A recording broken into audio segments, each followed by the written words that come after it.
Dito na daw sa natin ito. Tawag dito ay antique bulol. Ito ay ng mga edad na umabot sila ng mga 30 to 40 years, depende sa mga bulol. At saka pag umabot siya ng mga 30 years, nabebenta siya ng mga 150,000, 150,000. Depende sa tagal ng taon. For example, pag 50 years siya, umabot siya ng 250,000. So, kuya, ano po bang ginagawa yan? Para saan po ba yan? Saka saan po ba lang dito?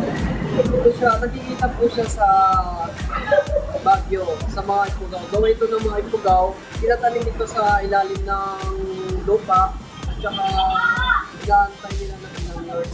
Ano po bang purpose niyan? Bakit sila ginawa? Purpose dito para sa mga spiritual. Yan. Bakit nga ba lang yung ganyan ng itsura ng mga bulol?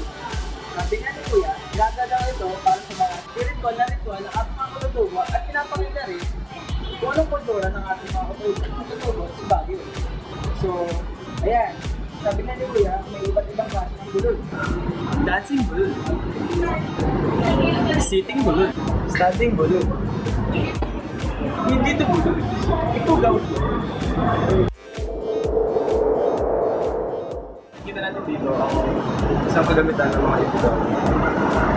Isa itong kwintas na gawa sa ngipin ng hayop. Ginagamit nila ito sa pananamit nila at dekorasyon sa mga kayo. Halika, huwag na pa tayo ng ibang kagamitan.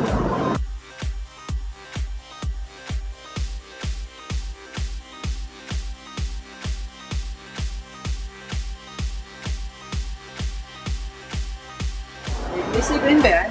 Hindi. Sari manok yan. Yan ang ginamit nila para sa logo nila. Ano to mga to? Medium na. Ito yung ilalagyan ng mga nganga. Ako. Magkano?